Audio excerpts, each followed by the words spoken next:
Week ছিলাম, মানে আমি বিছানা থেকে উঠতে পারছিলাম না, শুধু ঘর আর বাথরুম এইটুকু। এখন আর ওরা অত আর চিন্তা নেই, মা ছেড়ে দিয়েছে। সমস্ত চোখ থেকে বেশি হয়েছে, মানে কি পুরো চোখটা ঘিরে নিয়েছিল, তাহলে কি চোখটাও বাদ দিয়ে দিত এরকম। হ্যাঁ তো তাই তো করতো, পুরো এলাকাটা বাদ চলে যেত, বিভৎস অবস্থা। তারপরে দাঁতের হাফ পোর্শন যেগুলো নোট ছিল, অ্যাকচুয়ালি পুরো দুধার ফুলে গেটে মানে নোট ছিল, সেগুলো তো মানে বাদ দিয়ে দিতে হতো। স্যারের উপর ভরসা আছে আমার। তো এই ঈশ্বরের উপর ভরসা আছে, মানে আছে, 2024 থেকে আর এই 25-26 সিচুয়েশন আরো খারাপ হতো যদি সেই হতো। তাহলে একটা সময় এমনও এসেছিল যে এই মনে হয় গল্প শেষ হয়ে গেল। হ্যাঁ, এটা আমার মধ্যে এসেছিল। গল্প শেষ।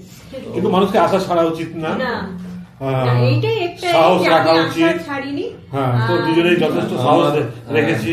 আমি এই যে আপনার যে বার্তাটা, সেটাও কিন্তু আমি আমাদের প্রোগ্রাম হয়েছে, ক্রিসমাস প্রোগ্রামে অ্যাঙ্কারিং করেছিলাম, ওখানেও আমি বলেছি আমি ঈশ্বরের মাধ্যমে আপনাকে পেয়েছি, সেটা বললাম, সমস্ত কিছু বললাম, অনুষ্ঠান ছাড়া যে কারণ এই ব্যাপারটা আমার গ্রামের লোক এবং ঘরের লোক, মানে আমাদের পরিচিতি প্রচুর ছিল ওখানে, তারা সবসময় খবর নিত, কৌতূহল ছিল, কিন্তু আমার সিক্রেট তো সেটা আমি পুরো হচ্ছে না কেন এই গাছগাড়ি রাখা এরকম পেশেন্ট তো হসপিটালে থাকা উচিত, কিন্তু বাড়িতে কেন রেখেছে?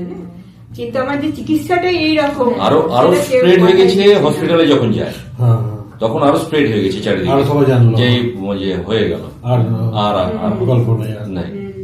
তো ওই জন্য বেশি করে ঈশ্বরে ধন্যবাদ দিলাম, আপনার নামে করলাম আপনার ফাউন্ডেশনের ব্যাপারটা। তারপর সে কি মোটিভেশনে কি বলছিল সবাইকে? না, সবাই মোটামুটি দেখছে তো, সামনে দেখছে তো, আমি তো কাজ করছে, বাড়ি থেকে বেরোনি, কিন্তু প্রোগ্রামে এবারে টোটালি